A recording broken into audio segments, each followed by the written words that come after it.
আসসালামু আলাইকুম। আশা করি সবাই অনেক ভালো আছেন। আলহামদুলিল্লাহ, আল্লাহর অশেষ রহমতে আমরাও সবাই সুস্থ আছি, ভালো আছি। তো যে যেখান থেকে ভিডিওটি দেখছেন, আশা করি আপনারাও সবাই ভালো আছেন। এদিক দিয়ে আমি কেক বানাবো, এই জন্য এই যে 2টা ডিম নিয়েছি, চিনি আর একটু 1 কাপের একটু কম সয়াবিন তেল, এগুলা দিয়ে এই যে ইলেকট্রিক গ্রিটার ছাড়া কিভাবে কেক বানানো যায় দেখেন। এত সুন্দর পারফেক্ট কেক হবে, আপনি মানে বলে বোঝাতে পারবো না। তারপর দিয়ে দিলাম ময়দা, খাবার সোডা, এগুলো দিয়ে একটুখানি নেড়ে চেড়ে নিব। তারপর নর্মাল দুধ দিয়ে আস্তে আস্তে করে এটা মেশাবো, কারণ আটা দেওয়ার পরে হয়তো কি যাদের ময়দা নাই তারা কিন্তু আটা দিয়েও করতে পারবেন, কোনো সমস্যা নাই। তারপরে গিয়ে এদিক দিয়ে এই দুধটা আস্তে আস্তে করে দিব। দেওয়ার পরে দেখবেন এত সুন্দরভাবে কেকটা হবে, যা বলে বোঝাতে পারবো না আপনাদেরকে। তো দেখতে থাকেন পুরো ভিডিওটি। এভাবে প্রায় কিছুক্ষণ করলেই কিন্তু অনেক সুন্দরভাবে হয়ে যায়। আবার যাদের অনেকে ধরেন খেতে চায়, হয়তো ইলেকট্রিক গ্রিটার থাকে না, তারপর গিয়ে থাকে না, ওই যে ব্লেন্ডার মেশিন থাকে না, তারা এইভাবে করতে পারে। আমি এইভাবেই করি, আমার কাছে এভাবেই ভালো মনে হয়, এভাবে আমার কেকটা অনেক সুন্দর হয়। তারপরে যে দেখেন ব্যাটারটা কিন্তু ঠিক এরকম হতে হবে, এরকম হলে পারফেক্ট আপনার কেকটা অনেক সুন্দর হবে, একবারে ঘনও না একবারে পাতলাও না। তারপরে দিক দিয়ে যে আমি দিয়ে দিচ্ছি, যেই পাত্রে কেকটা বানাবেন সেখানে একটুখানি তেল ব্রাশ করে নিয়ে একটা কাগজ দিবেন, তাহলে কেকের উপরের কালারটা আর সামনে মানে নিচের কালারটা অনেক সুন্দর হয়।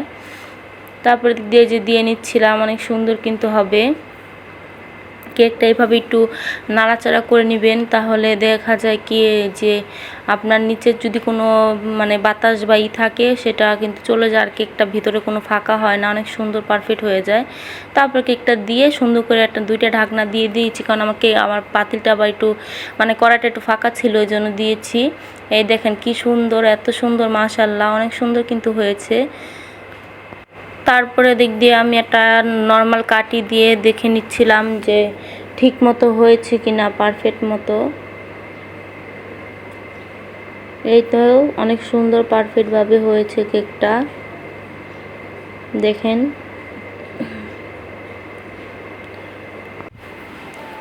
তারপর আবার আমি একটু ঢেকে মানে আগুনটা বন্ধ করেই কিন্তু রেখে দিয়েছি, তাহলে দেখা যায় কি আপনার উপরের কালারটা অনেক সুন্দর হবে।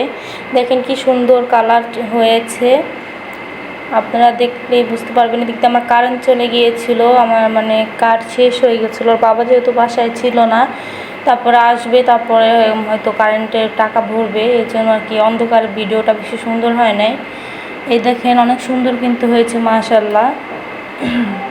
আপনাদের দেখানোর জন্য আমি আবার কি করেছি, গরমটাই নিয়ে আসছি, এই জন্য আমার মানে ধরতে অসুবিধা হচ্ছিল। আর একটু গরম গরম কাটলে হয় কি আপনার ভিতরে ফাঁকা অনেকটা মানে হয়ে যায়। তারপরে দেখেন অনেক সুন্দর কিন্তু হয়েছিল। এভাবে কিন্তু আপনাদের ফ্যামিলির সবাই মানে শেয়ার করতে পারবেন, একটা কেক দিয়ে অনেক সুন্দর হয়। আপনি চাইলে কিন্তু 2টা ডিম না থাকলে 1টা দিয়েও বানাতে পারবেন। দেখেন কি পরিমাণ সফট হয়েছে। এভাবে কিন্তু আপনারা ট্রাই করে দেখবেন, অবশ্যই দেখবেন অনেক বাচ্চারা বেশি পছন্দ করে এভাবে কেক। ওরা ছোট মানুষ ভাবে কি যে, আমার মেয়ে তো সবসময় বলে যে আম্মু আমার বার্থডে কেক, এটা বলে, আমিও ওর সাথে তেমনভাবে মজা করি। এদিক দিয়ে তারপর মেয়েকে সকালবেলা খাওয়াবো, ওই জন্য এই যে মেয়েকে খাওয়াচ্ছিলাম। আমার মেয়েটা কেমন জানে হয়ে গেছে বুঝতে পারি না, ওই এখন খেতেই চায় না। শুধু ওর ফুপি বাসায় যদি যায়, তাহলে ওর ফুফাতো বোন আছে, এসের আছে, ওরা একটু খাওয়াই দেয়, তখনই খায়। বাসায় ওই খাইতেই চায় না, আমি বুঝছি না কেন এরকম করে ওই। তো যাই হোক, এদিকে রাতের বেলা ওর বাবা আইসক্রিম এনেছিল, ওই খাচ্ছে, আর দেখেন মুখ টুক কী করতেছে, মানে বলতেছে তোমাকে দিব না। আমার জন্য কিন্তু এনেছে, ওর বাবার জন্য আনছে, এটা বলতেছিলাম ওর সাথে, আর দুষ্টাইম করতেছিলাম, বলতেছিলাম বাবাকে দিব, বাবাকে আবার দিয়েও দিচ্ছে, এরকম অবস্থা। এদিক দিয়ে আমারটাও খাচ্ছিলাম।